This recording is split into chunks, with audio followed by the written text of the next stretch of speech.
Good evening and welcome to Whiskey Wednesday. Today, joining the Ninja, Dr. Jason Pittman, and welcoming back R.B. Bhatia, the evil R.B., or maybe he'll be the Jedi R.B. Who knows which one we're going to get today. But tonight we're going to be talking about how do you lead poor performers. I'm your host, Dr. Dan Ford, and this is EchelonOrchid.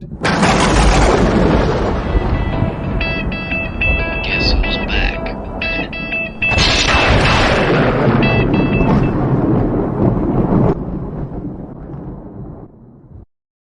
All right, RB, I got something for you tonight. This is especially for you because you're my favorite person born in India. I can't say the entire continent of Asia just because, the missus is technically Chinese.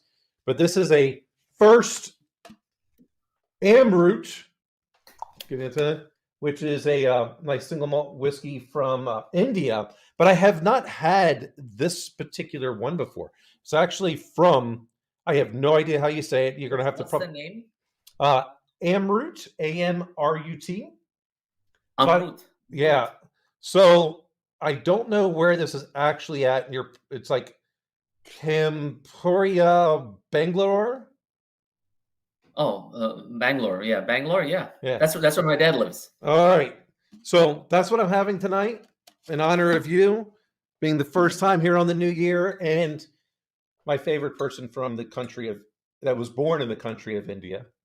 Good. I'll tell my sister that because she was born in India too. And you don't give me anywhere near as much of a hard time as what she does. Dan just kind of walked himself right into that one. Oh no, it's not on purpose because she does tend to watch, and I'm sure I'll get something. But this is he likes to stir the pot. Hey, box opening, first taste. The last time I did a first taste was this peanut butter whiskey, like Screwball. Garbage. Don't try it. They do not need to even think about being a sponsor. That was the nastiest stuff that we did on a Whiskey Wednesday. I literally had to stop the show and go get something else. And it was with the Ninja. Yeah, that's not good. Cheers, my friends. Cheers. And to everyone out there watching along in the inner spheres. Hey, by the way, to get this rolling, that's pretty damn tasty. You know what one of the scariest things to hear a dentist say? Oh, shit. Any doctor, really, when they're in the middle of something. So Dan knows I was having this dental issue when I was out visiting. It started before that, but when I got back, I actually was able to get into the dentist because of appointments. The dentist got sick, and I had to reschedule and all this stuff. And so he goes through with this procedure I was telling you about, Dan, right? And he makes the incision and instantly sits back and says, "Oh shit!" So they took my tooth, dude. Oh man, oh, dude, it could have been a hell of a lot worse. Yeah, it could have been me. Well, that's true, man. And so I come home, and my 7-year-old has 3 baby teeth that have fallen out. And she's growing in her permanent teeth, right? And she says to me, "Oh, Dad, that's cute. We're toothless twinsies." Oh God, thanks. That's so cute. Yeah, until I explained to her that mine's not growing back. So are they gonna? I'm assuming, and I hope he's gonna wind up putting in a false one at a bridge for you. I might just leave it the way it is, dude, and I'll tell you why. His preference would be to do an implant, but in order to do that, because of the problem, I'm gonna have to get a couple bone grafts to create a structure for it to be implanted onto or into. And to do a bridge, he has to disturb the other teeth, and I don't know that I want to deal with it. Well, so the only thing you may have to deal with, and this is based on my many years of getting a lot of dental work, is that the teeth don't ever stop moving. That gap is gonna close and screw up other things. So he's got to deal with that problem of, maybe he just puts in a bridge without the implant or something to keep the teeth where they're at. I don't know, man. I got a few months to go to let it heal up. Actually, I didn't have any problems whatsoever, man. It stopped bleeding almost instantly that day. I went right back to work. I had meetings, and that was a week ago. And all the stitches now have fallen out. It's pretty much all the way healed up, at least on the outside, right? I've not had any issues other than what I was driving at, based on the topic you want to talk about, is it's kind of weird to like have something for so long that once it's gone, like it's strange that there's not a tooth there. Yeah, I always kind of said if I had any more dental problems, I would just have them all ripped out and just do nothing but dentures and not deal with it again. I've spent way too much time with dental work because I had some really messed up jaw and teeth. Actually, my teeth were fine up until they started messing with the jaw. I had an overextended upper mandible and then a what do you call it, descended jaw. So like I had multiple problems and was in orthodontics from the time I was in the 5th grade till I graduated high school. And then they still had to break my jaw. So, I'm like, nope. If I never see another dentist again, it'll still be too soon. Well, sometimes I'll just paint the segue very explicitly. Sometimes when you have a low performer, you got to cut it. Well, that's also a good segue into our topic of how do you lead poor performers? And Grandpa's on here, making some comments, and I've spent so many years leading Grandpa into making good decisions, and I still can't get him to make some good decisions in life. But he's like 100. He's almost as old as TK. Almost as old as TK. That's something. Yeah, that is. So I will push this to RB first because mine and the Ninjas might be a little bit more closely aligned. RB's a lot nicer than us, what I think, Ninja. I think he's far nicer than what we are. So we'll push this to RB first. And how do you lead poor performers? Well, let me just start by saying that if I'm that nice, I need to be more badass, which is actually a book that I read recently, which is pretty good. It's an interesting little book, and sometimes you need to be badass. But the question is, if they're poor performers, there's a gradient. If they're really that poor, why are they still working for you or with you or in your organization or on your team? And if you take a page out of Simon Sinek's book, he says that almost invariably there's a management problem involved, and he gives an example of a young man who's serving him a drink at the Four Seasons and a coffee, and he tips him like $10 for a $5 coffee, and he says your service is incredible. You're so motivated. You're so energized. You're inspiring as a young person. And he says that's a credit to the Four Seasons. He says they treat me so well here. He said I am empowered to make decisions. If I see an unhappy customer, I can give them 3 free nights. I can do anything within reason to make their experience at the Four Seasons a better one. And he said my bosses recognize me as a great performer. And he says, yet in my second job, I work across the street, and I think he was in Vegas. He was working at a casino across the street. And he said in that company, everybody walks with their head down because they're afraid of fear of reprisal. They have no empowerment. And there he's ranked as a poor performer. Same person, great performer at the Four Seasons, poor performer at Brand X Hotel across the street. So we need to peel the onion back a little bit before labeling somebody a poor performer. And then we get to the question of, if they're that bad, have you tried coaching and training and all these things? Or is it not possible that maybe a person that the poor performer is reporting to is not good? So I'll leave you with that. And well, I think that's a big reason why the Marriott bought the Westin, because that person probably walked across the street to the Westin, which was horrible, and good management like what Marriott has comes in and takes it over and fixes things up. Yeah, I have plenty of comments, but we'll wait for the Ninja and his poisonous caterpillar to chime in. It is impressive, isn't it? I think there's something to be said about evaluating the environment and the pressures it's putting on people. But I'll tell you a quick story of the world I come from that taught me how to deal with this, for better or worse. The first startup I worked at, as we were growing, there's 4 of us to start. And as we were growing, when we were bringing on people, we didn't even bother filling out HR paperwork. We told them they were hired, but they weren't hired, and they weren't hired for the better part of 2 weeks, because we learned real quick in the environment we were in. It was a high-tech startup, that a high percentage of the people weren't going to make the cut. So why take the time to fill out paperwork that's worthless? And so the people, which was most people, that got cut. You're not able to do that today. mean, you're able to do whatever you want. You just got to be willing to suffer the consequences. Yeah. But point taken. And so the people that didn't make the cut, everybody chipped in enough cash to pay them and bye. The people that worked out got their paperwork filled out and submitted. Now, again, I'm not saying that's right or wrong. In fact, if I'm being honest, it's quite wrong. But that's the way we did it. And so, I think there's something to be said for that startup mentality of hire slow and fire fast. I don't think you fire everybody for everything. I don't think it's a treatment to every solution, let's say, or every problem. It's not a solution to every problem, is what I meant to say.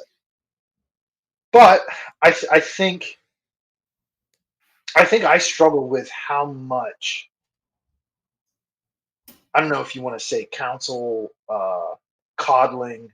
There's different ways to take it, and that probably dictates how you view this, really, right? What term you use. I don't know what the threshold is. I mean, how many conversations do you have before you've had the last conversation? I would submit to the group for consideration that actually what it is, it's intuition as a leader. If you're really a good leader, you should intuit when it's time to move that person somewhere else. That's good. Well, this is so my overarching philosophy has been, it's probably no surprise, is you double and triple down on your top performers, and who cares about the poor, right? And you can say that the higher up in the hierarchy you get because of where you're at in the hierarchy. But there's a piece of this to where you have to look at, well, and I think you were touching on it, R.B. Why are they a poor performer? Okay. Poor could be environment, which means that their direct management is not necessarily buying into the culture, because culture of an organization will eat strategy for breakfast, lunch, and dinner every day of the week. And 100%. they may even have brunch in addition to that on Sunday, right? It's going to do it. So if the person is a good cultural fit, then we have to take a look. Is the individual deliberately sabotaging? And this could even be, a line manager, mid manager, senior manager, doesn't matter. Are they deliberately trying to sabotage because they just don't agree with you? And if that's the case, then I take no prisoners. You're just done. If it is, they are part of the culture, they believe in it, are they incompetent? Well, incompetence, I might not be able to train out of it, but I might be able to. And I really got to take a look. All right, are they just in a wrong position? Because if they're a good part of the culture, maybe they're just in the wrong position. But I largely believe a lot of people that fit culturally just have not been provided the appropriate tools to be successful. And this is why I make it mandatory that everyone in my organization does 2 hours of mandatory training per week. So my FTE week is 38 hours. That's what you get to basic, because 2 hours is for training. And if they still don't cut it at a certain point in time, even if they're a cultural fit and you've invested significant hours in them training and they're doing it, those are the people I'm willing to give more rope to. Incompetence, not so much. If you are not a cultural fit and you're not buying in, I only have 2 conversations. One's with that person, the other one's with HR. And it's, look, this person's last day is going to be on this day. You figure out what you need to do. That's what HR is for. Mm-hmm. Well, let me ask you too a question, and you tell me what you think. Because I would suspect that we've all had experiences where we were part of a really good, high-functioning, high-speed team. And I think we probably had experiences on the opposite end of that spectrum where we've been parts or at least adjacent to really shitty teams. I think when leadership, vision, culture, and talent are all in alignment, the group self-reinforces. And in my experience, people that aren't going to fit for any of the above listed reasons or others will self-select out fairly quickly. And so the same story about the same startup, just once we got into a mature model, that's exactly how it worked. And so we did the HR paperwork properly on time, right? But we had the culture established and the vision was clear and everybody was high functioning and moving fast. And the people that weren't going to make it, that otherwise we would have fired within 2 weeks, self-selected out. And we were free to do it right at that point, if that makes sense. What do you guys think about? Yeah, well, I mostly yes, but the issue is it depends on the type of company, right? HR is a risk mitigation department. So they're just like compliance, right? And compliance is doing everything to tell you why you can't do certain things in business. Oh, this could happen. This could happen. Well, you know what? Everything's about risk. Go ahead and we'll figure it out. HR is the same way. They're going, well, we might get sued. Well, you know what? We might get sued for anything. So I would rather take the risk of losing an employment battle than continuing to have someone employed that is not performing and is showing other people it's okay to not perform. Totally agreed. Like at a certain point in time, look, you're not a culture fit. You're not able to do the job. I would even say you might be the best performer in the world if you are still, a dick. I don't want you on the team because you're still just doing the same thing. I don't need that. Culture, most important. Apple is gonna corrupt everything else. Everybody else. Yeah. Yeah. The science bears that out. Where I think, especially young leaders that don't have the benefit of experience or mentorship, intuitively think that if I have a team of low and medium performers, I'll take a high performer or a couple and put them on the team, or I'll take the low performer and put them on a high performer team. That's disastrous. The low performer will dramatically reduce morale, effort, productivity. What will happen is if an organization allows poor performers to hang around, it'll drive the good performers, the high performers, out of the organization. Mm-hmm. Which is why it's very important. I think who was that? Warren Buffett was quoted not too long ago. He said, I like to hire smart people, but more importantly, I like to hire people with integrity, because he says if somebody doesn't have integrity, then if they're smart, that's the most dangerous person to have, because now you've got a smart person who's energized who has no integrity, right? So would Warren Buffett hire Elon Musk? That's a very tough question. Well, I mean, is Warren Buffett invested in Tesla? I don't think so. I don't think he is. I had an interesting experience about 5 years ago. I attended there was a symposium at NYU where a major 3-letter technology company, they were doing an HR, they were doing a data analytics presentation. Was it Hal? Was it Hal? On HR. What's that? Was it Hal? Call it Hal. Call it Hal. Yeah, it was Hal. I get it. Good one. For those of you who don't know, 2001 reference. And you have to look it up. Look at the letters and see where they are juxtapositioned in the alphabet. But Hal's top HR person comes in and says that using data analytics, Hal had figured out how to cut their attrition rate, and they cut their attrition cost that year by $75 million. But more importantly, they had a real clear path on why engineers get burned out. And they had like 3 levels of burnout. Like they had, or 3 levels of employee disengagement.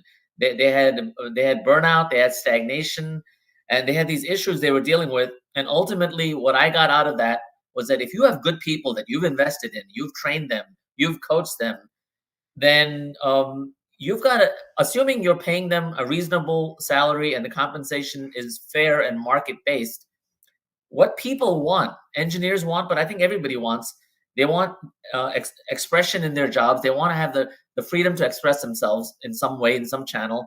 They want joy in their work, and they want to be relevant in their profession, in their work, in their organization. Expression, joy, relevance. If you can give those and tap into those attributes, you really got something great. And Hal figured it out. This is what's interesting to me. So let's take a good performer, even maybe a top performer. What percentage of their salary working for you do you think you will need to go above and beyond in order to replace that good to top performer? Depends on the job. Well, do you think the percentage changes based on the type of job? Yeah, because I used to manage programmers many years ago. A great programmer could be 8 times more productive than a poor programmer, let's say, or 10 times more. Right. You can't. I mean, that is really at the extreme end of the spectrum. So if you have to pay 40% more for a programmer, and the market bears this out, if you're a top level software engineer today, you can command incredible salaries because you're worth it. So you don't mind paying 40% more to have somebody who's 10x performance. Well, right. So that's what I'm saying. It's like you're good to top performer. Let's say that person makes $100,000 and they decide they're going to leave. Right. Do you think that you're going to have to pay 125, 140, 200? What do you think for that top performer? Do you think a percentage? I think that's just the nominal cost of the salary, right? Yeah. Like the whole replacement cost. The actual cost of replacing, especially a management person, is quite high in an organization, right? And today, look what's happening out there in the market. So you could see that. But yeah, you're looking at 50% would be maybe in the short run that you'd be out 50% more than what you're making. Yeah, I was thinking somewhere between 40 and 60% to replace that top performer, because one, to my mind, you don't know that what you're getting is a true top performer yet. And you might have to go through iterations. Ninja.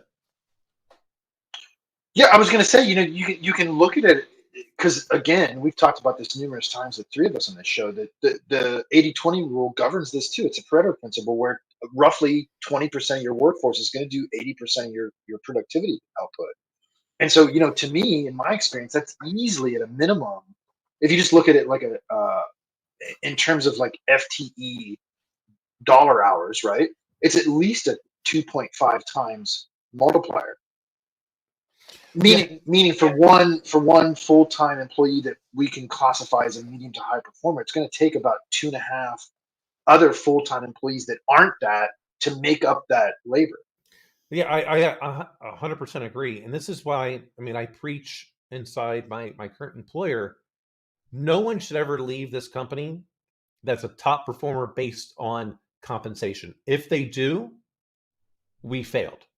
Right? We should be shame on us. Right? We should be paying them, one, appropriately, two, making sure that they're the most marketable person. So that way when they're leaving because we can't provide them any longer an opportunity to grow. Right? They're ready for that senior management position, that chief officer position, and we can't give them that. And so, which, hey, fair enough, right? At a certain point in time, you're going to go somewhere else to get some other skills, but it shouldn't be that their only reason why they're leaving is because they're able to get paid more money, because we lose all of that intrinsic value that they were bringing, all of the training that we were giving them. It shouldn't be that. And that, which somewhat competes in my mind, because I don't counteroffer. If you resign, I'll tell you what you're giving up, but I'm not matching offers. I'm not giving you more money. Hey, you chose to not trust me, and that I would help you out if it was really that time. And I've actually had a fair amount of employees go, "Hey, Dan, I think it's time for me to go." All right, cool. How can I help you? Especially if you're a top performer, because if you're a top performer, I'm going to keep you in my network so I can let my colleague know you're just getting this person on loan. That's it. You just get to borrow this person until I have need of them again. And that's the way I do it. That's interesting. So the entire work, how we work in the world, especially, but in America today, how we work is changing. The nature of mobile work and remote work. And I think the consulting companies, in my opinion, got it right about 20 years ago, where the big four consulting companies, they would have actually a portal on their website for alumni. They recognize that there's value in their good performers. Even if they leave, they still have this informal connection with them, almost like a college, almost like a university, where they have an alumni association, because some of them could come back now with even more knowledge of the marketplace, the competition, and clients. And I think that this should happen in other industries as well. So let me ask you both this question. Would you ever go back to work for a previous employer? And of your previous employers? Yeah. Yeah. I've done yeah. Yeah, there's a couple. Well, I mean, one of them doesn't exist anymore, so unfortunately, that's not an option. Well, which one's that? Perhaps I'm referring to our previous employer, Summit Circle. Well, you would be mistaken because evidently PRZ has reinvigorated it. Really? Yeah, just recently. Breaking news, and it's still garbage. But you know what they say now? Hey, you don't need the black phone. You just need silent phone and silent text. Why are they still two apps? Yeah. I actually. But it's only that. That's breaking news. I just wanted to throw that out there. I'm being funny. Here's what I would say.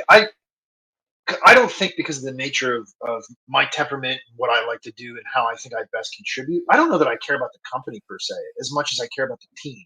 So there's definitely people that I'm always interested in opportunities with them. And it doesn't really matter where they're at, because we're going to end up doing the same kind of stuff anyway.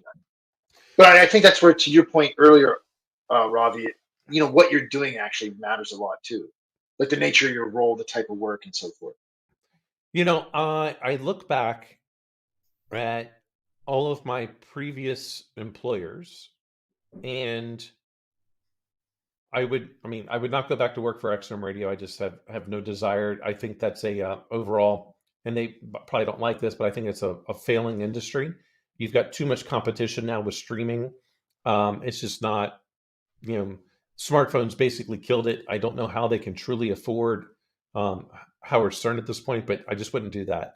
I have zero desire to go work for any system integrator again. So that kind of knocks that out, because I just don't want to do any work for the federal government, and that's what they do. Zero desire to work for McAfee, mainly now because they've decided to go be a consumer company, and well, there's no money in that for me, so wouldn't do that. I would work for Rick Siegel again, even though we sold Fixmo. I enjoyed, so Fixmo doesn't exist, but Rick does, and if he had another startup right now, he's doing some different things. But I would work for Rick again. Rick probably one, he gave me my first shot at the C-suite, and really helped me when it came to dealing with like investors, those types of boards, and that was tremendous help. Yeah, I wouldn't work for a majority of the people from Silent Circle. I just don't think they had the integrity that was necessary, and that was a huge thing for me. Definitely wouldn't work for the last bank ever again that I worked for. They were just, it was not pleasant. And I kind of like where I'm at. So there's like literally, I think one Rick Siegel, that would be it. That's the only. Now, unless they offered me an obscene amount of money, I can be bought for just about anything. There's a price for everything. We can rent you, right? Yeah. Hey, there's a price for everything. You want to meet that price? Anyone that says they can't be bought is a liar. They can be. There's a price. They may not want to acknowledge the price, but it is. So that's what I got. And for me, when I think about the list, and it's a short list, right, of people that I want to associate with in the future, if opportunities present themselves, it's largely based on I find them fun to work with. Yeah. Right. I think they have the capability, like you do, Dan, to put me in a position where I'm best able to deliver what I can. I don't like having my time wasted, and I don't like being misused. And the work itself is interesting. So let me ask both of you: have you ever taken a job purely for the money? And if so, how did it end? Not well. Same. I've taken a job for just the money was obscene, so to speak. At my experience level, it did not end well. It was a horrible experience. I've done it once, and it didn't end well. Same, one time. I'm never doing that again. To the ninja's point, though, a great point. People work for people and teams, right? And so, in all the work that I've done, there are like three people. I mean, I've worked for some great people, but there are three people, really two people, that I would jump off blindfolded. I would jump off a building without knowing that there's a net there, knowing that the net was going to be there. And those are leaders that there's something special about them, that they could teach leadership. They could beyond even teaching.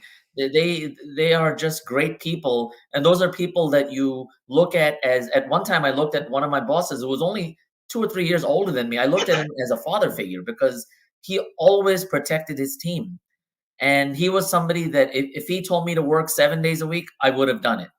And my biggest fear was to let him down, because he was such a great person, and he drove you hard, but he drove himself harder. And it's just hard to bottle that. It really is. Wish I could. Well, and for me, to answer your question, by the way, no, I don't know that I've ever taken a job just for the money, but I've definitely taken jobs knowing that they were just stepping stones while I'm waiting on something else to come up.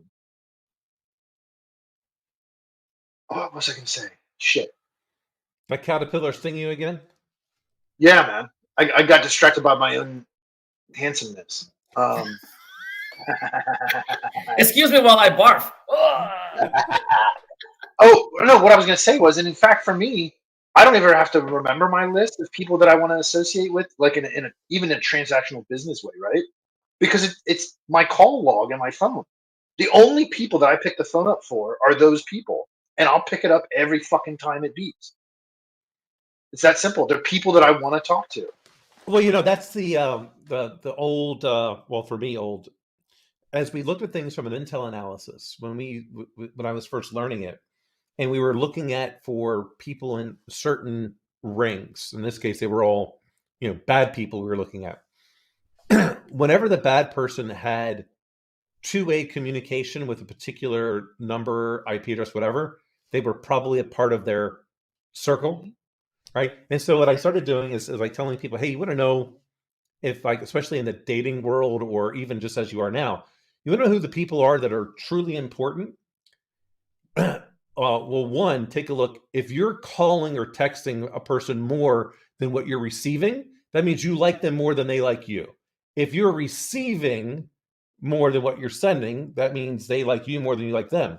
You're looking for those mutual, communication. Those people are your circle. Now, there's an aspect of, all right, certain things, and there's always the anomalies, like, Ninja and I, we don't necessarily talk every week and have a tons of communication, but I'm pretty sure, like, when he calls or vice versa, we pick up the phone, right? But earlier in our existence, there was a lot more two-way communication until that, mutual trust was kind of established, that, all right, we know each other, we got each other's back, and it didn't have to be constant. I don't know if that's a fair assessment there, Ninja, but that's the way I kind of look at it at this point. I think that's fair, because I also think you also have to measure density.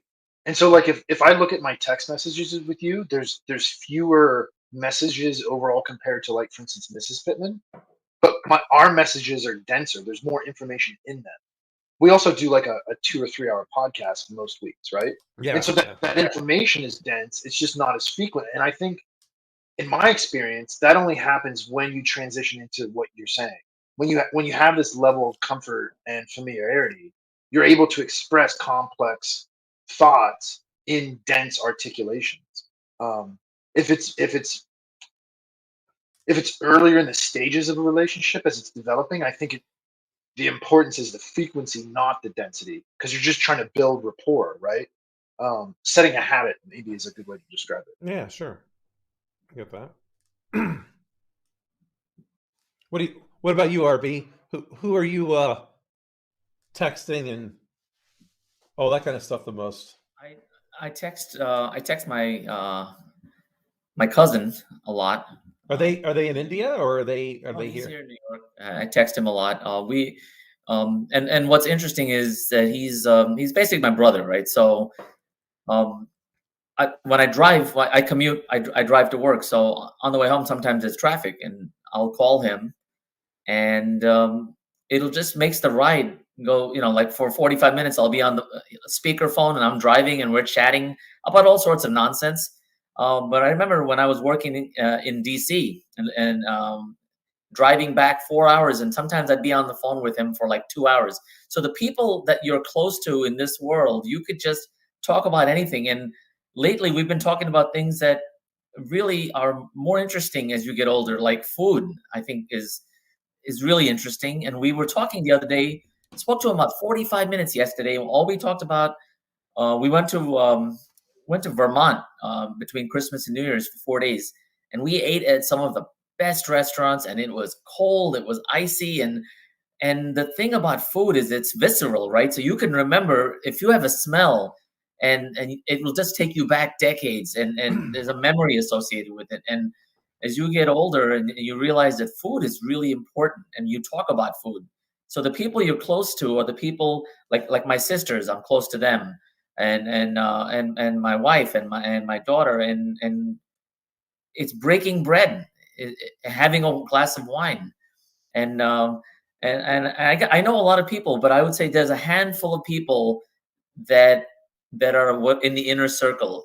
The inner circle used to be like 7 people, and one of my college buddies died about 5 years ago, and he was only 56, and that was really sad. And then another friend of mine died, and they were young, relatively young, and you find you can't really replace people like that in your life.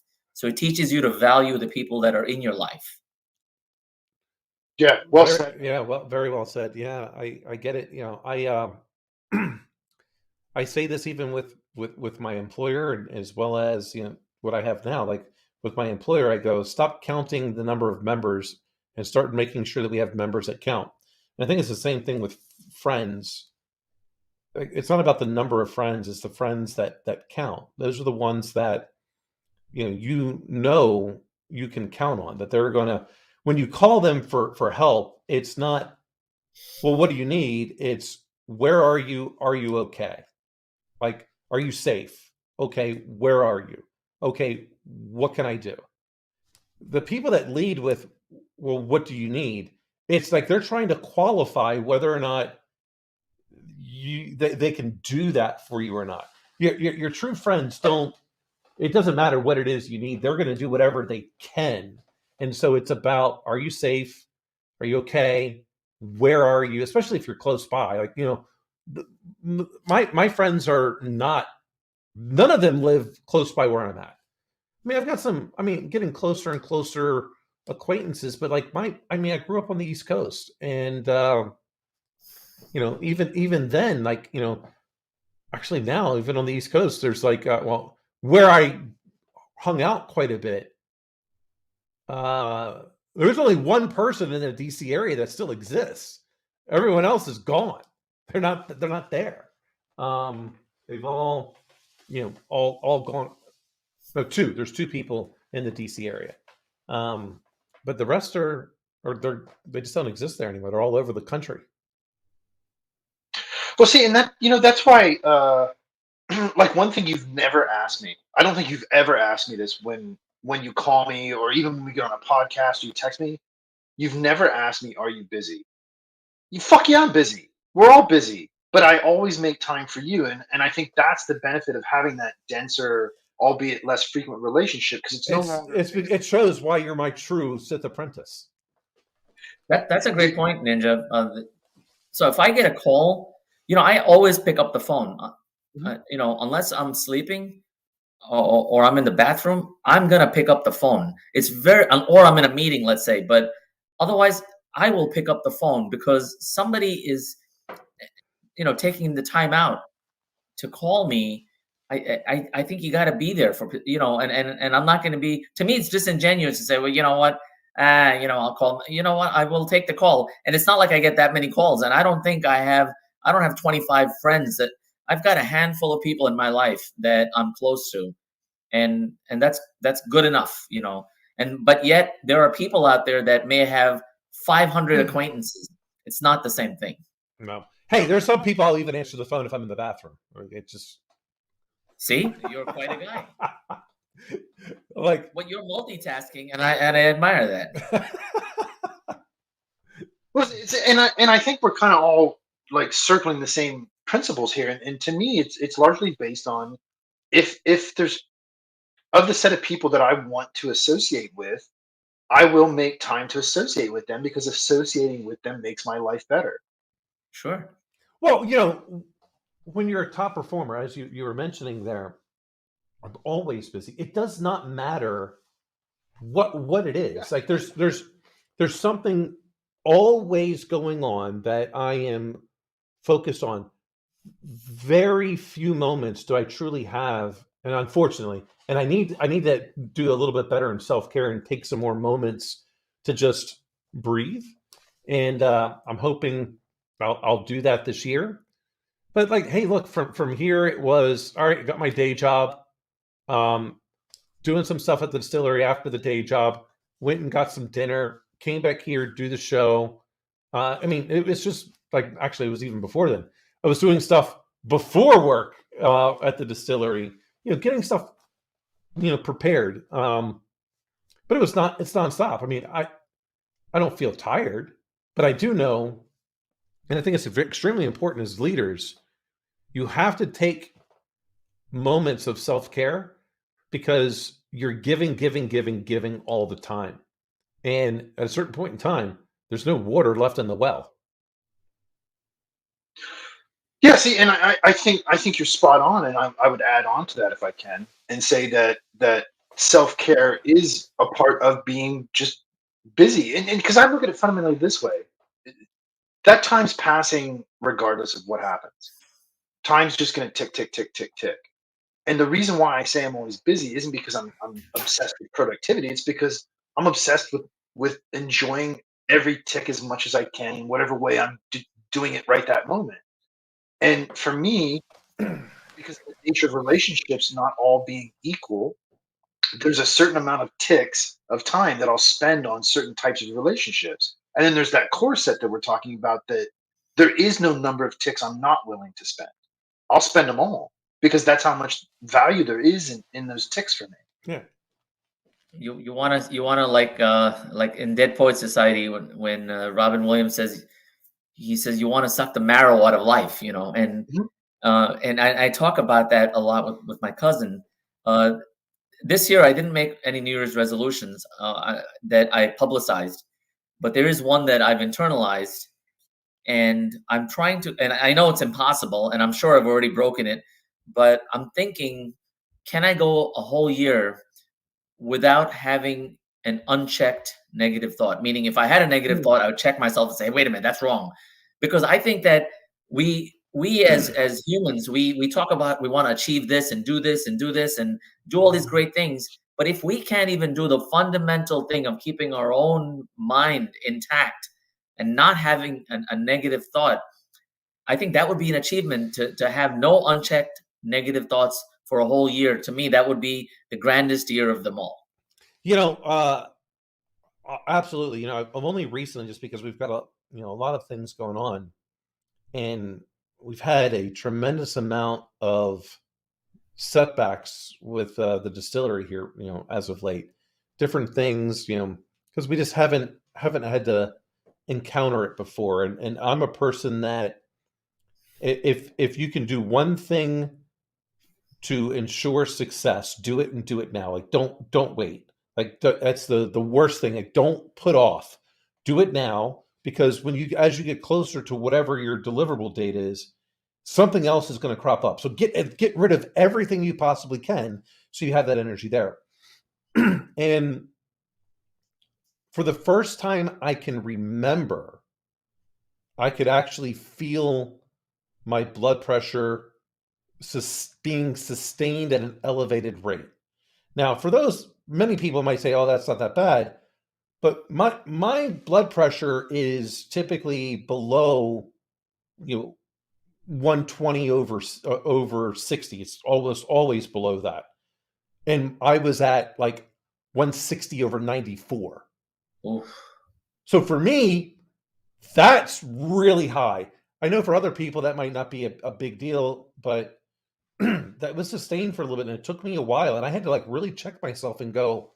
One of the easiest ways to lower your blood pressure, acknowledge your negative thoughts, say it out loud, and kind of ease into it. And I had to go back to some of my, and RB, you've talked about your Eastern philosophies. I had to go back to some of those early teachings that I learned in meditation and the breathing aspects to lower. And it took me a little while to go, all right, I gotta remember this, but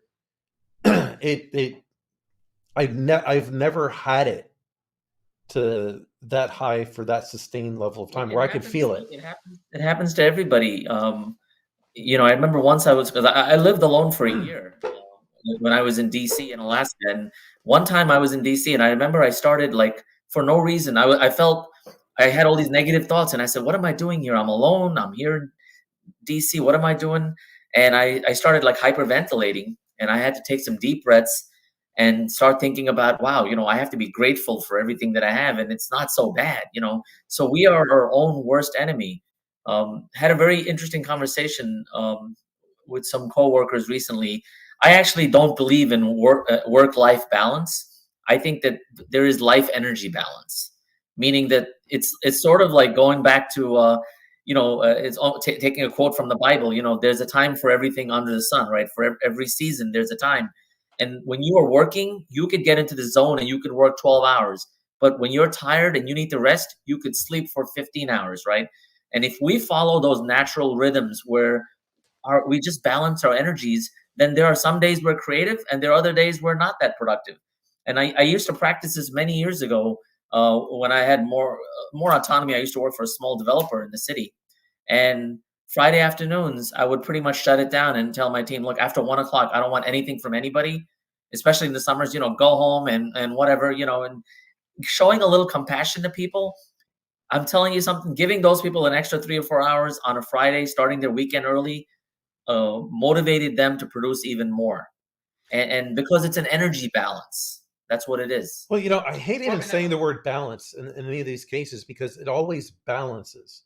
The idea is to ensure you're doing enough to keep the other side energized. And so this is to me a great observation of yin yang, in that you need an appropriate amount of personal energy and professional energy.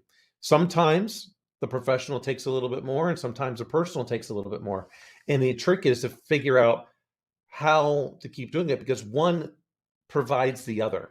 If you only and I can say maybe a little bit more than you two, maybe not, but I devoted so much to my professional life that it cost me 2 marriages because I was so extreme on that. It cost me, I don't know that it cost me friendships, but it cost me some valuable relationships outside of even my marriage because of what I was too far on that professional side. And maybe it was maturity, maybe there's many factors. It's also age, right? You're younger. Yeah. And this is what we do. We're in our 20s and 30s and we get pushed to the extreme. And it's not until you're older and not, some people may not realize it, but there are really 4 wheels to this car of life. And there's the professional and work or business or whatever you call it. You're making a living, and there's family, and there's social, and then there's spiritual, right? So if these 4 wheels are not aligned, it's going to show up in either a stress factor or some ailment or some dysfunction in your life. I like that word alignment in this case. I think that's a better thing than saying balance, right? Yeah, it's not balance, it's alignment. Yeah. They're going in the same direction.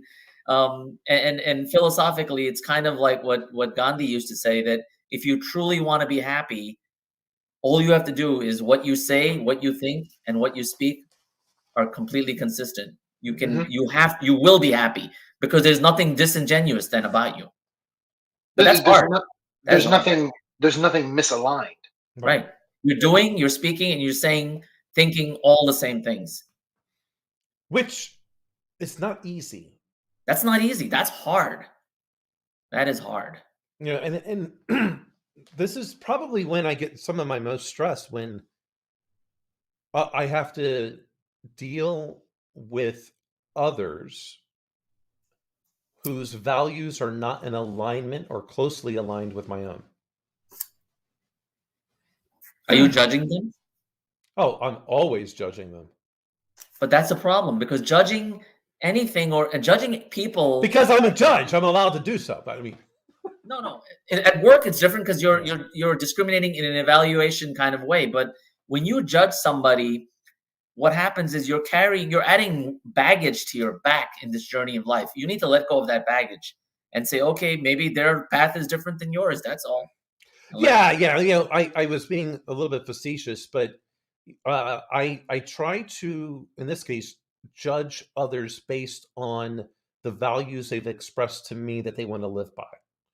And in that case, now, if their values are not closely aligned with mine, it's extremely likely I'm not going to associate with them at an extended period of time, just because, look, I mean, what they value is not what I value, and that's going to create negative energy in my world. And I don't have right. But I tend to hold people and judge them based on the values that I've learned about them and feel like I've confirmed about them over time, especially in a professional setting. That's because, it gets back into, I don't want to tell you what to do and how to do it. I don't even want to tell you what to do and when you're going to give it to me. I want to determine the what, and you're going to tell me when, and we should talk about the how, because I might be able to help you out. But you tell me when you can get this done. And if you can't, if I don't agree with the when, I'm going to find out what is preventing it from being done sooner, and then I will realign and readjust those priorities accordingly. Very rarely do I adjust that when. You tell me this is when you're going to get it, perfect, no problem, because I want to hold you accountable to when you said you're going to get it. You have to hold people accountable. Yeah. One of the things that Dan has done for me is he pushed me a little bit last year, and he said, when are you going to effing finish your book? And so I have made a deadline for myself. I've told my editor I'm going to be finished on March 31st. And I've been working on the weekends. I'm just curious. Did you say which year? This year. Yeah. And in the book, I talk a lot about how ego is a great destroyer of value. Oh my gosh, yes, 100%. Projects, in businesses, in relationships. And when I think about the just decades of facing and experiencing how people let egos determine, people will put their ego even before their success, if you can believe that. Hey, Jason and I saw that at Silent Circle. And ego is a great destroyer. Now, you need a certain level of confidence that's backed by hard work and competence, but that's not ego. That's just the proper way to do it. But ego, when it results in unnecessary conflict, I've seen that destroy tremendous amounts of value, and the amount of money and resources and people we waste in our society because bosses have egos, but so do employees. Employees have egos too, and I'm not talking about egos, but excessive ego is a great destroyer. So, do you see a difference, either of you, between ego, arrogance, and confidence? Big difference. I'll answer your question, but I have a side question for Ravi first about his book experience. Did you find your publisher through an agent, or did you go direct to them? No, I actually am going to be sort of self-publishing, but a friend of mine who runs a media company, he's decided he's going to do all the editing and the graphics and the pictures and all that. So, I actually did find one publisher, but he wanted to charge me, and I figured he's not a real publisher. And I don't want to make any money on it. I'm going to probably give it away, right? So the only thing I want to do is express my ideas and use it as a platform to grow personally, because it's a hard thing to put your heart and soul into writing. That leads me to a question. Have you done anything like that before? Put something out there to basically be criticized by the world? Yeah, I mean, I've been blogging on and off for about 10 years. Yeah. But it's just not really. I don't know. I mean, I don't think teaching counts because your students can't really criticize you. So yeah, this is really the first time I'm doing something like this, and I'm really looking forward to it. And I'm trying to be completely honest and transparent, without mentioning names, and see where it's going to lead to something great. I think So this is where I will disagree with one of my favorite people, Dr. Jordan Peterson, and I kind of agree with the ninja, Dr. Jason Pittman at this point. Michael Jordan doesn't read the comments on YouTube or Twitter, right? So when you put this stuff out, don't read the comments. Exactly. Like Michael Jordan doesn't care. but Jordan Peterson reads them, and I'm like, Yeah, and I was just curious, so thank you for being honest about that. Because I've published a book, I self-published it myself through Kindle, Amazon's KDP platform. And we debated it on the show. Yeah, we did actually. And a friend and I are just finishing. He's done with his first draft, and I'll finish my part this week, next week at the latest, and we're going to self-publish that. Great. And then I have another book, and I've been thinking about trying the traditional route, finding an agent, going to a traditional publishing house. So I was just curious. Anyway, to answer your question, Dan, about ego and what were the other two? Ego, arrogance, and confidence. Yeah, I would say that ego's the core. This is just a base psychological concept, right? We all have ego as a component. And then the other two are misalignments or excesses in either direction off of ego. Yeah, because for me, I'm pretty close. Like I always said, you might think I'm arrogant, but I'm just confident, and I'm going to tell you what I'm going to do, and you're not going to stop me. And some people would misconstrue that as being arrogant, and that's fine.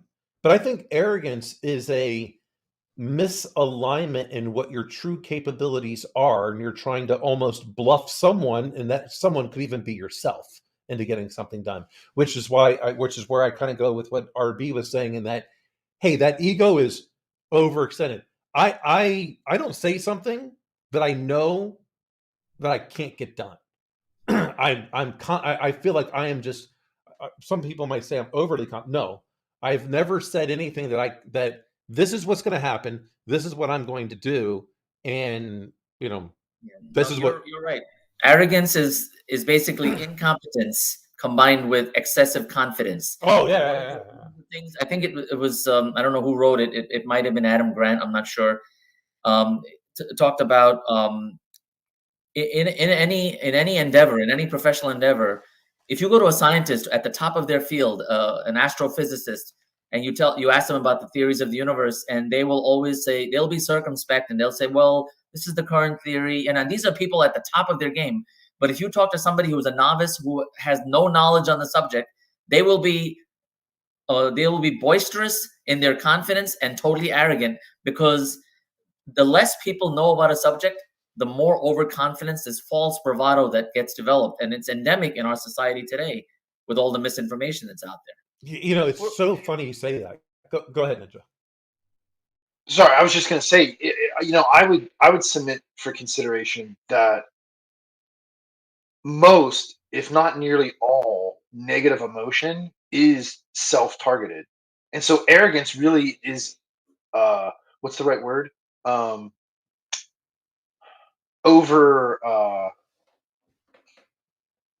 Overdoing something to prove to yourself that you could actually do it when you actually know that you're incompetent, you can't do it.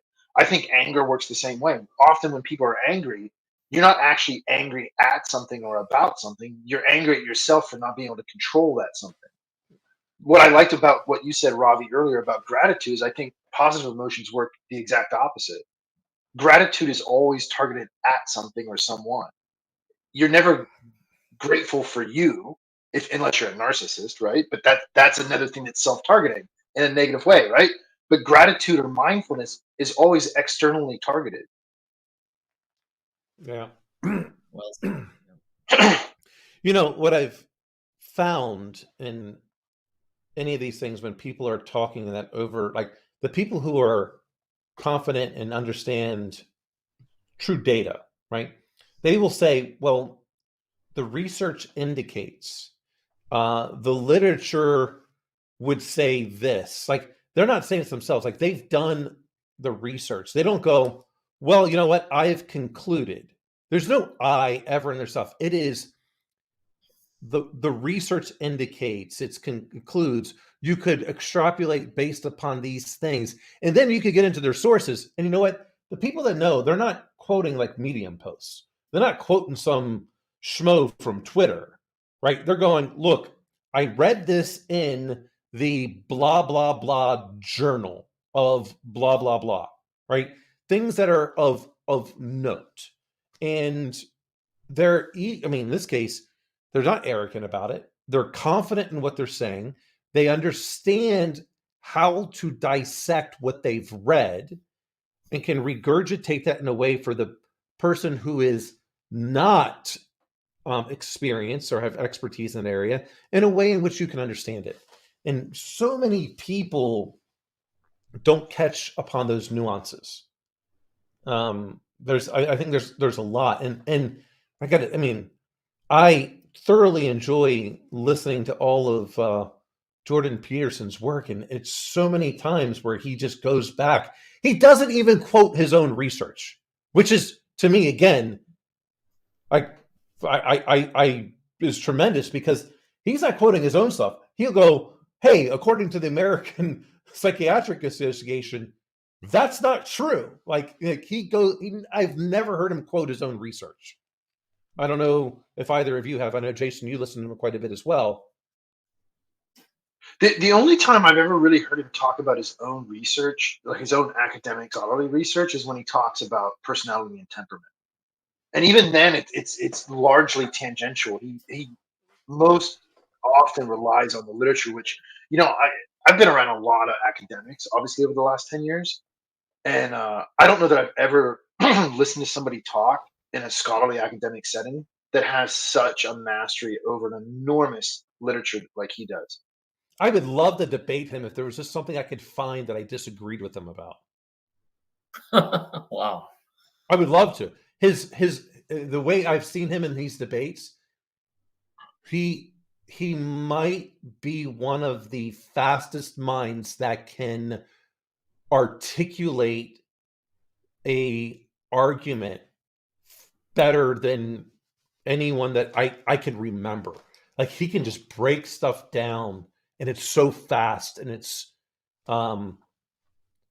it's amazing as that what do you call it, the oral intellect. I mean, the way he can just bring forth those concepts so quickly is very unique.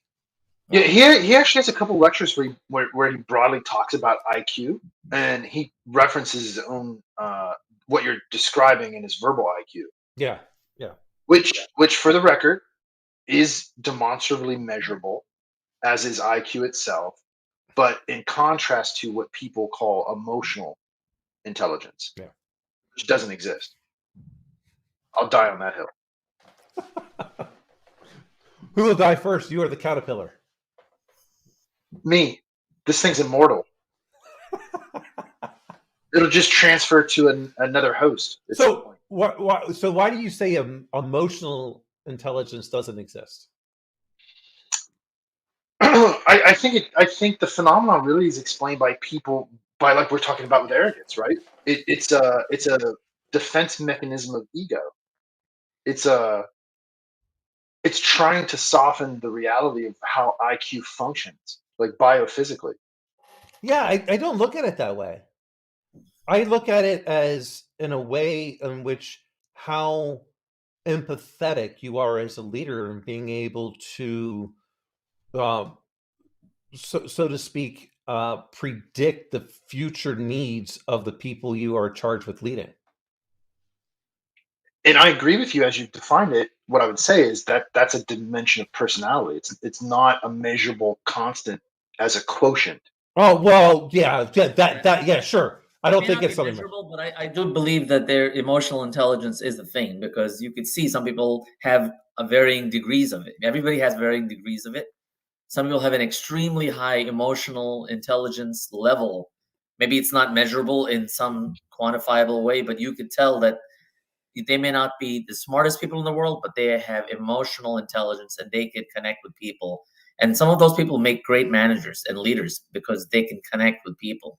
Well, I think possibly in this what the Ninja is saying, and Ninja, correct me if I'm wrong. It's you're not able to predict that you're going to get the same outcome on a reliable basis with those same relationships over time, because there's too many variables, and that's why it makes the measuring difficult. Now, we might get better and better because we're trying to do more and more to learn about that person and be in touch. But that also means the other person has to also be as honest about what's going on as what we are, as honest as trying to figure it out. And hardly any time are both of those going to be, or maybe never, 100% true. And so those degrees of variability make it difficult. But that's, I don't know, Ninja. I would give two examples. One, like on the IQ side. Okay, so it's not before that. So would you not say my EQ is on fleek? I'll even use that word when I predicted what your Michigan model of leadership stuff was going to be. No, I think you're in tune with how I function as a human being. But that's also a course of over, let's see, so that's over the course of knowing you for 11 and a half years. Right. Now, by the way, I did have Mrs. Pittman take it, and she is what I thought, but I don't think she is what you would guess. We can come back to that because I'll finish these two examples first. Like it's not uncommon in culture to hear people say, well, that person has book smarts but not street smarts. No, they're smarter, they're not, period. The IQ is IQ. It's not differentiated that way. Okay, here's the other thing. Scientifically, IQ is fixed and stable from birth. It's genetically driven, and so you can vary it slightly, but you can't do exercises and raise it, right? You can't do exercises and lower it. You can damage the gray matter substrate and lower it substantially, but you can't artificially change it. But look at on the other example, look at our conversation tonight and what it revolves around a lot. Mindfulness, breathing, negative and positive emotion. You can change these dimensions of personality to significant degrees, which to me tells me that there is no such thing as emotional intelligence right? They're just different constructs. I agree it exists. I don't agree in trying to associate it with some type of IQ mechanism. Well, I think maybe there is. Like the aspect is, if you are of a, we'll say, average to lower IQ, then you're not as willing to try to figure out all those things around you that's going to help you to be better. A higher IQ person, knowing that they can't get everything done by themselves, based on their own archetype, are going to invest more in the people around them in order to get the economies of scale. I don't know that to be true. It's just what I'm positing at the moment. Right. So let me rephrase it and tell me if I got the essence of what you just said correctly. All right. What you're stipulating is that on average, we ought to find the ability to be empathetic present more often in higher IQ people. Yeah. As opposed to lower IQ people. Right. Because I would say, like, I don't know. I mean, the average IQ of a CEO is not average. They're above average, but they're not considered in that genius category, which you get to once you get to the extremes. I don't think anything counts at that point. But when you start getting into that aspect of above average IQ, which is predominantly what most CEOs are, I can't think of a CEO that I would consider being genius in IQ. They are above average and have used that in order to put great teams together. Not even Elon Musk? No, Elon Musk, I think, is a fucktard. He's a what? I think he's a fucktard. That guy. He's a great financial guy. I think, like, but he is not this. I do not believe in any way, shape, or form. If you start asking this guy things off the cuff and it's not been pre-planned questions about engineering, I don't think he can answer it. Really? Kudos to you, Ravi, for pushing that button because I was about to. We know him. Hey, it's like I've said it's just so funny that he buys a company called Tesla. He didn't invent Tesla, he bought it. And it just happens to be that Nikola Tesla stole all of his ideas from Europe and brought it back here in the United States. So I just find it being quite ironic that that's the company that he does this with. But Well, I don't think it's a surprise that leaders have to be above average IQ because how IQ actually functions and what it does for a person. That doesn't surprise me at all. Man, I don't know that I would hypothesize that the ability to be empathetic correlates with IQ. I really think it's I have a hard time with personality. that. I have a really hard because there's plenty of smart people that don't have empathy. well, there's plenty of smart people, but I wonder if those are getting into the extremes, right? So, with the average IQ is what 120. 100 is average. 100. Median. All right. So above average, you would say is then what? 110 is above average. Okay. And what they consider genius is starts at, if you go by the 135. Mensa is 140, right? Mensa is 140, 140, yeah. right? So But above 120 average. is a lot. You're already ahead of 85% of the people at 120, right? Well, sure. So between 110 and 139. And then, so those people, I think, are much more likely to be functioning. As you get above 140, the more and more they're not necessarily able to associate with all the other things because they become too extreme on their whatever their thoughts are. Same thing when you get to the other extreme, they can't do anything because I don't even know what the politically correct term would be, but they're not able to function in society, right? Both of them, right? What is it? The Unabomber, Ted Kaczynski, was such an extreme on the IQ side, he couldn't deal with society and went to that extreme. So I'm wondering that, what's the average IQ of a Fortune 500 CEO? I bet you it's between that 110 and 140. Yeah, I bet you it's around 120. I don't think it's going to be 160 or 150, anything like that, because there's not that many people at that level anyway. Right, and they weren't able to just get there by being just smart. They had to be able to get people also aligned with their vision. That's a good point. That's a good point. I don't know if it's easy to prove that point. I have no idea. I don't even know that all those Fortune 500 CEOs would even answer us. That, why it would matter, but I just think it. Yeah. All right, what do you got? I got to read this. Oh wait. And for the record, I don't think Jamie Dimon's IQ. I would say he's closer to average than would be considered genius. I bet you he's closer to 120 than 140. You're right. You're probably right. I don't think he's that great. At the time of this study, which I think was around 2014, the authors of this paper, and it was published in a high-end journal, 39% of Fortune 500 CEOs had an IQ of 135 plus. Wow. 39%. So what's the other 61? That's a lot. That's a significant number. Mm-hmm. I'm looking for if there's a breakdown in here. Yeah, that'd be interesting. I would not have thought that. If there's any dumb CEOs. Elon Musk.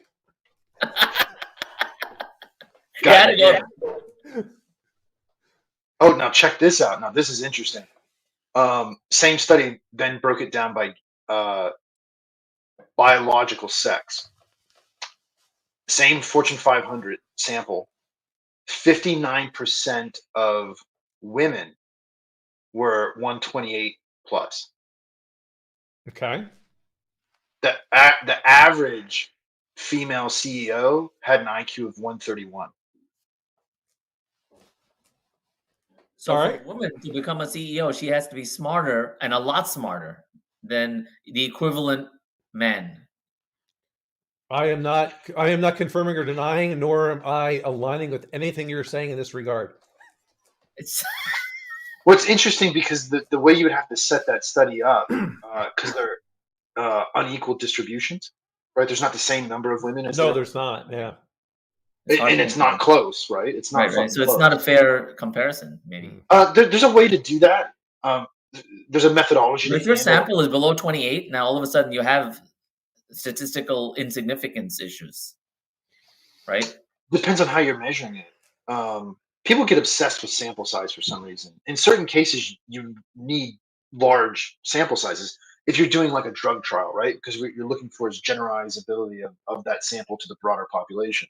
And a study like this, because it's already small, and it has to be stratified because it's an unequal distribution based on the strata you've identified, right? Male, female. You know, you're not saying this is true for all people. You're saying it's true for Fortune 500. So your population is capped at 500 because there's only 500 CEOs, right? That's interesting. I wonder to what degree across the spectrum of IQs are you able to train people to be empathetic or mindful? I mean, I don't know. What's the average IQ of a Buddhist monk? That's a good fucking question. I'm gonna look. In what time period? I don't know, man. Well, I mean, let's see if somebody actually asked the question other than me. True. This is. I was not expecting the average IQ of the CEO to be that high in terms of the Fortune 500. What do you got? You must have a number. Tell me it's like 70, and I'll be go. Dude, if it was 70, they couldn't even be drafted into the army.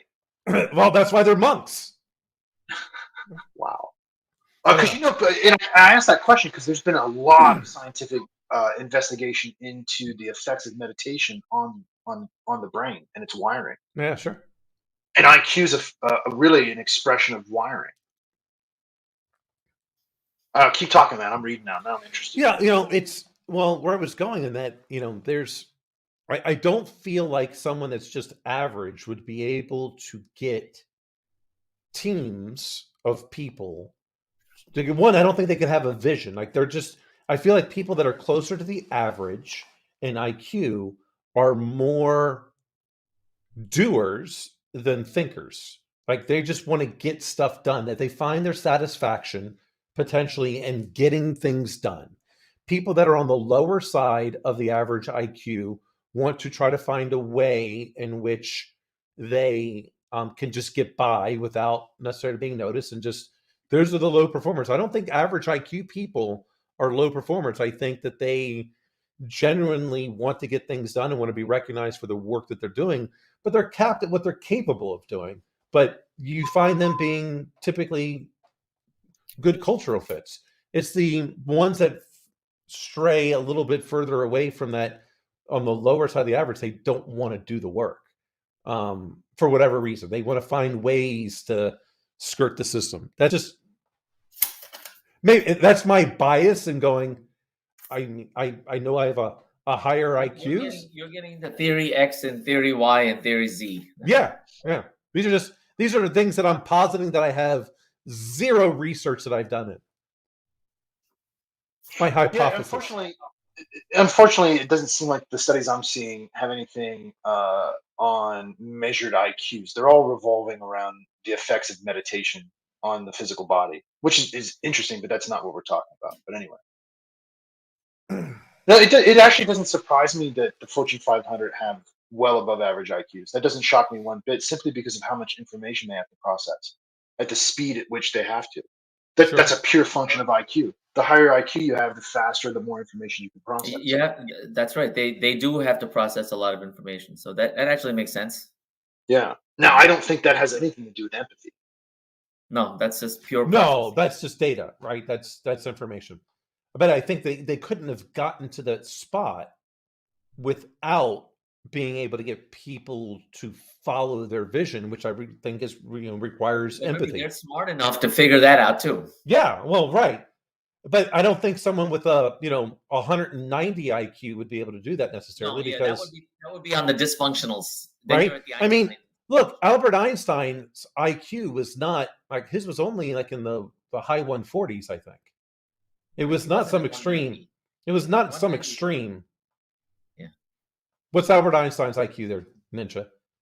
I don't know. It's Let's look. 160. I'm going to guess I mean, 160. I'll say this: it was high enough to get Marilyn Monroe. So did JFK. So what? Well, he wasn't a dummy. No, he just, well, he may not have been a dummy. He just had his dad's money to get him in there. And then what happened? The mafia had him killed. Well, he pissed off the mob, dude. And the CIA. Like, he pissed off everyone. Got killed by a combination of the mafia and the CIA. Look, you know, I think it's important to deliberately pick your enemies so that you pick people that have no effect on your life. He picked the wrong ones. All right, you got Einstein's IQ up yet? 160. Was it 160? I'm guessing. Yeah.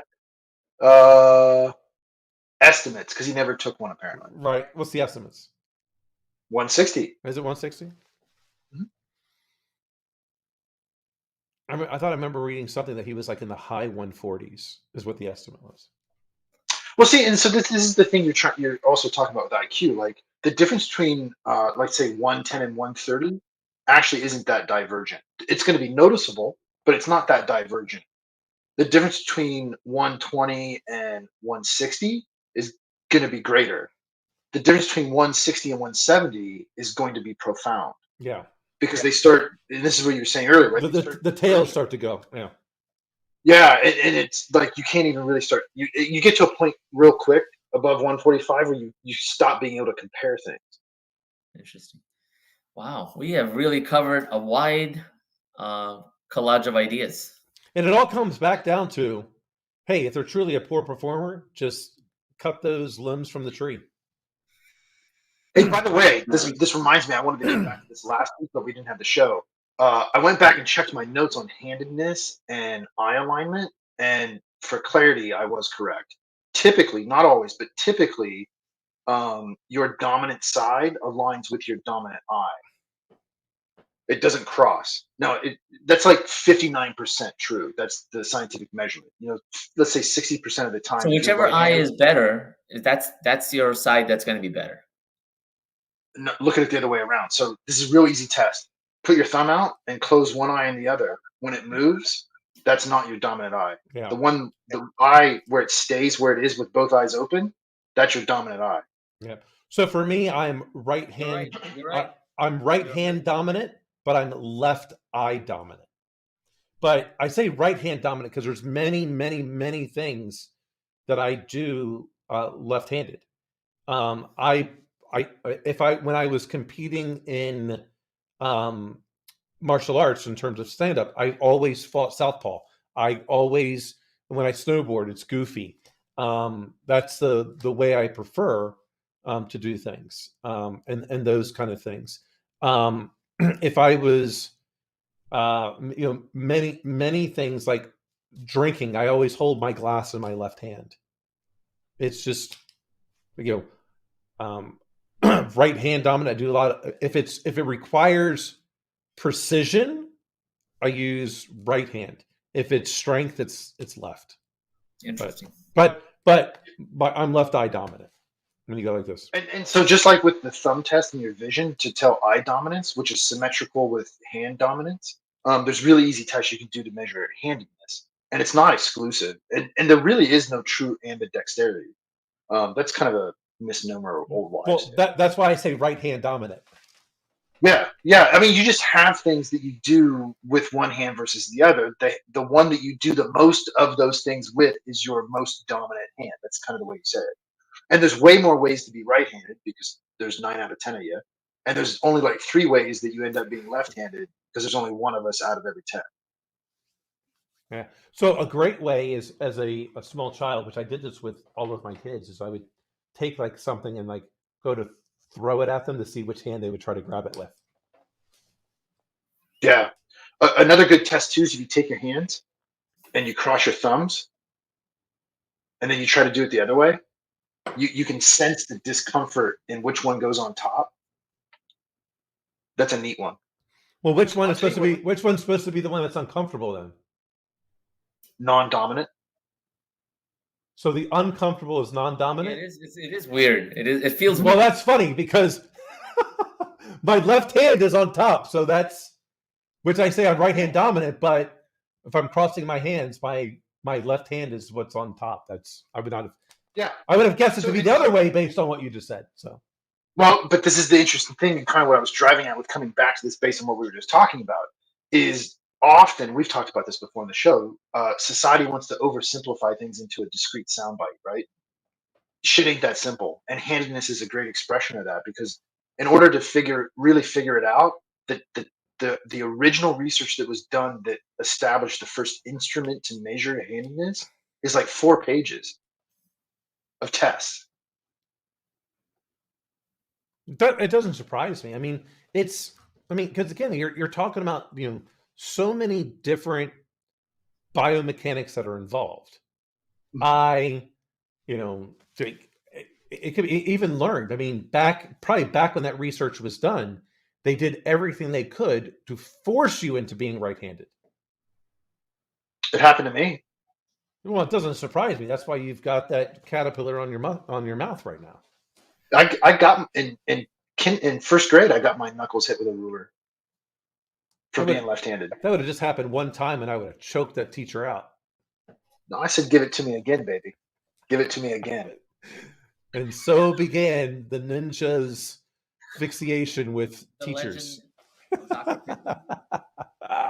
man. So, I found, in fact, man, this was when I was still full-time at Capital, because what I was looking at was extending that research instrument, because, of course, in the modern world, what changes that is the symmetry of mobile devices. And so, like, the hand you reach to pick your phone up with tends to be your dominant hand.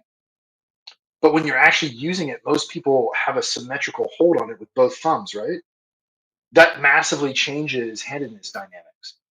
And so I was really interested, like, being left-handed, if you look at like the Android UI, it's built for a right-handed person. And so, like, to do simple things like make a new email in Gmail on my phone, I on my left hand have to reach all the way across the device, whereas for right-handed people, it's right under your thumb. Shit like that drives me crazy as a left-handed person. So I was really interested in why that was. So I ended up talking. Her name was Lee. I talked to her for several hours on the phone over a couple weekends. The co-author she had that did that original study and designed that instrument had passed away a few years before I talked to her, but I had a lot of conversations with her about it. It was really interesting stuff, dude. Well, I mean, but it doesn't. It makes perfect sense. Why would you develop something for 10% of the population when 90% is another way, right? I mean, that's just no one's going to go, hey, let's develop a product and get funding that's only going to be for 10% of the people. Like, makes perfect sense. Totally agree when it's a fixed hardware device like scissors. What I don't understand on a UI is why can't I put a left-handed option on it? In technology, once things get embedded, it's hard to sort of disentangle them. Like the QWERTY keyboard, right? What was the basis for that? To make sure that the typewriter, so that the keys wouldn't get stuck together, right? But now we're so used to it. But there's actually an alternative to that, right? Yeah. There's a couple of alternatives. But I couldn't, like, I grew up on QWERTY, so I'm comfortable with it. No, this is a funny story. So, at least to me, it was funny. So my dad, I've always had kind of technology, and so he had this thing called, for me, and I was young, 10 years old. It was called Typing Tutor, and it was a gamification of learning how to type, and so it had games in there and all this stuff. So by the time I got to high school, and you could take typing as an elective, I was typing at over 100 words per minute, so fast that I could type faster than the typing teacher, but my keys were constantly getting stuck because they were hitting them and they would get locked. And the teacher's like, "You're doing this on purpose." I'm like, "Sit here and watch me." Like, I've been typing like this since I was 10. So, like, it was just like, I'm going, why in the world would anyone do this? Well, after you get above 100 words per minute, even the QWERTY keyboard does not do anything for you. Like, the average, I think, if I remember correctly, the average like secretary back in the day, like, in order to get hired, you had to be able to type 40 words per minute. 40 words a minute. Yeah. And I was doing that by the time I was like 12. Yeah, I remember like when 60-65 was considered really, really proficient. Yeah. I remember in 8th grade, this was in the 70s, they made us take a typing class I never realized how useful that would be. That was a really important class, because just a few years later, advent of PCs, Yeah. And like now it's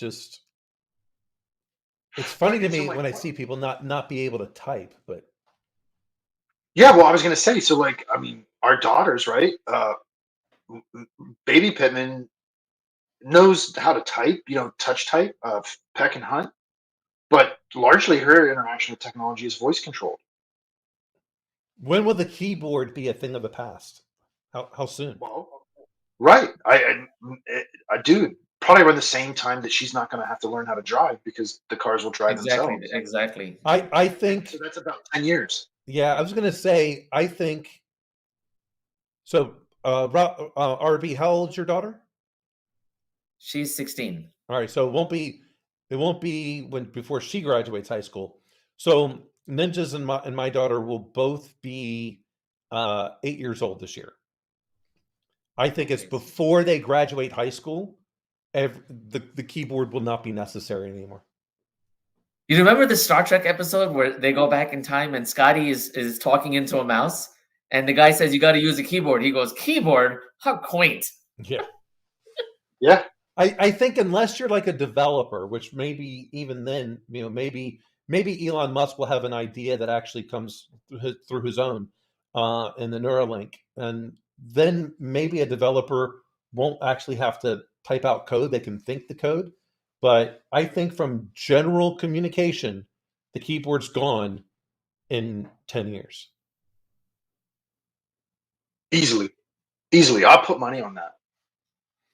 Yeah, I think that makes sense. Now, I think majority of cars will be capable of self-driving. I don't think the cars will be fully self-driving in 10 years. Not because their technology doesn't exist, but because the legal and infrastructure that's surrounding it, which would enable it to be better, like our roads have to be a little bit better. I think that prohibits it. I think we'll be one of the last Western countries to adopt self-driving cars because of the legal system, because the legal system is so ingrained in everything that we do, ingrained in our economy. Imagine if there's no tickets being written, if people aren't getting into accidents, the entire insurance industry will be upended because the liability will shift completely to the software makers for the cars, right? Because no one's going to get into an accident, and the few that do, all you need is, even if right now 35,000 people a year die on the roads, if you had self-driving cars and 100 people died on the roads in cars, that would be considered a big deal, right?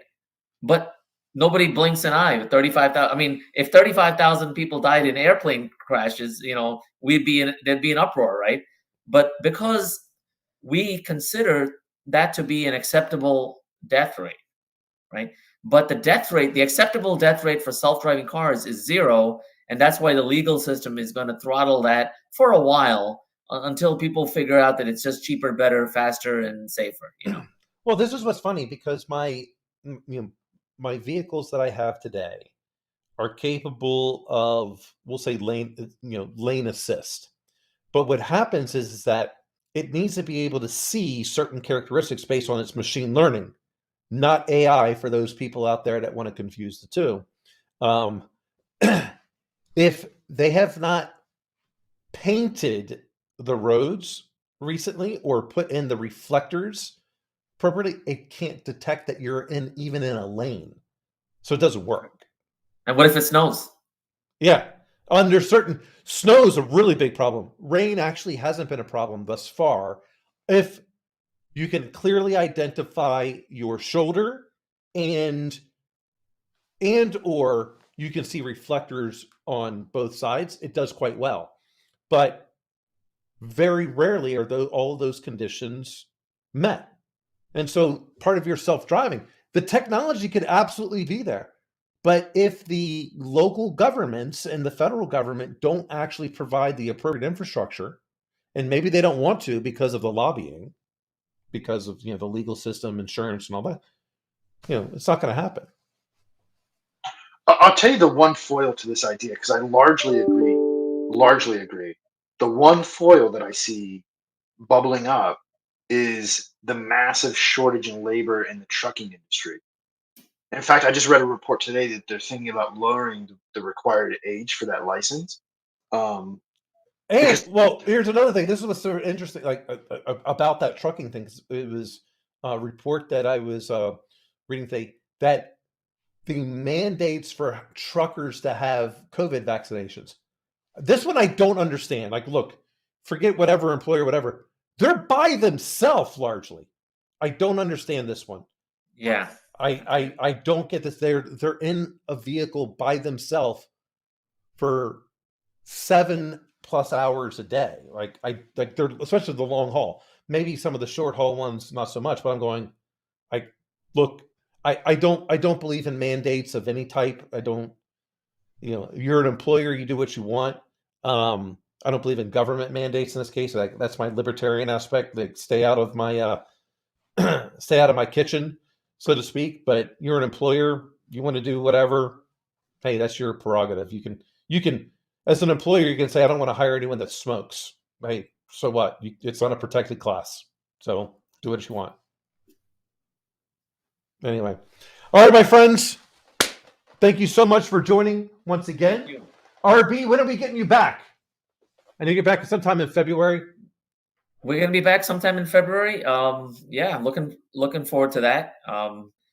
Gonna continue. Hey, you can come back more often. I don't have anyone else scheduled at the moment, and even if we did, you can still come on anytime you want. We got to do a Sunday, a breakfast one day. Yeah, you can come on with TK. When's your next breakfast? Almost every Sunday. All right, I'll dial in Anytime you want. So I'm putting it out there just because that's what I do. But I am testing for my blue belt as right now, February 12th. Wow. Yeah, blue belt, Jiu-Jitsu. I got to tell you, it's much, much, much tougher than what I thought it was ever going to be. I've never done a grappling art, or even anything grappling, wrestling, nothing like that. I always did stand-up stuff. It's so much fun. I got to tell you, it's a person who is more skilled can easily defeat someone that is stronger. If you're equally skilled, then strength and speed matter. But if you're more skilled, you can negate someone's strength and weight and all that kind of stuff so easily. Interesting. It's so amazing to me. But anyway, all right, my friends, thank you so much. See you all soon. Great seeing you guys. All right, everyone, take care. Bye. Have a good night. Good night.